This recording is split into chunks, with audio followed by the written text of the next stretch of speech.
So in 2011, Nicholas Carr wrote this book called The Shallows, where he introduced the shallowing hypothesis, where it basically stated that the more you use social media, which was fast-paced in communication style, it led to an increase in narcissism, increase in depression, and a decrease in critical thinking. Malcolm Gladwell, another author, indicates that it takes about 10,000 hours to master something. Now, if we average about 3 hours a day, and that's probably on the lenient side for most of us, in terms of social media, in terms of being on our phones, 2011 to 2024, today is 13 years. Now, 3 hours a day is about 10 years. So here we are in 2024, 13 years later. Hello, welcome to Tuesdays with Tony. Today I want to explore the danger of social media and really the insights I gained from when I did my master's in psychology looking at this shallowing hypothesis. The link will be below if you want to read that paper. And check out all the resources and references that I used so you can gain your own opinion and perspective on the matter today. So basically, Nicholas Carr argued that the fast-paced social media communication style is really reshaping how we communicate today. Right? The algorithms that Facebook and Instagram and all these other social media platforms, literally their employees will go through psychology programs to learn about the behaviors of their users and, unfortunately, to keep them online and engaged in sort of like an addiction. So think of it this way. You have a computer program, right? Garbage in, garbage out. Now let's forget what sort of input we're having, right, in terms of our social media and the outputs that we're giving, putting back online. And let's look at an instance where we saw a decrease in critical thinking years back. So let's look at the infamous Facebook post by Lindsey Stone. And basically, as you can see here, she's flipping the bird and appears to be yelling right next to a sign that says to be respectful and to be quiet.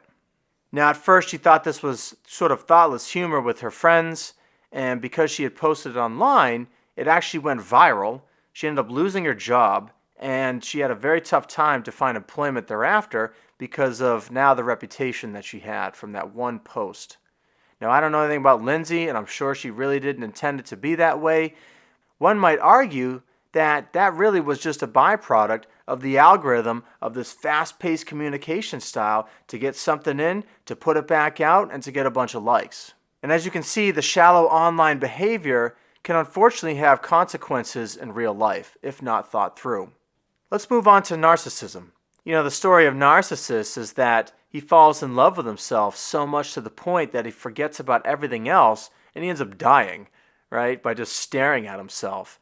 And today, the phone really is that black mirror. We're staring at this thing, having it light up and illuminate our day with whatever pixels it might present to us. And so the question really here is, what do we really see in the phones today? Another way to ask that is, when you see a picture of your friends, who's the person that you're looking for first? Probably you.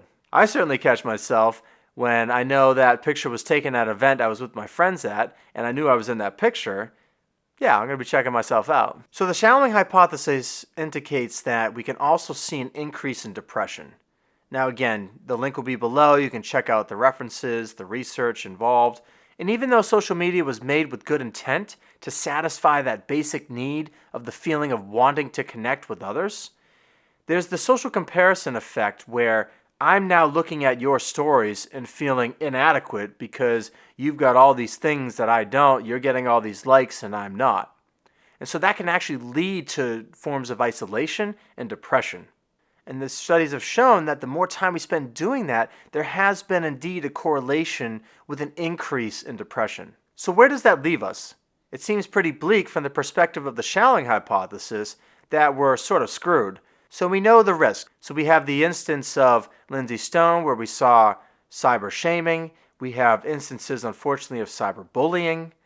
But some of the benefits, actually, it can fulfill that basic need, once again, for connection. And then also, interestingly enough, there has been shown a positive correlation with overall well-being while using social media. But one thing that I want to point out that's interesting in psychology is that, at least the references in the papers that you'll see below in the link, is that these variables, when tested, only show correlation, not necessarily causation. So me using social media is not being implied that it's causing me to feel depressed, it's causing me to be narcissistic.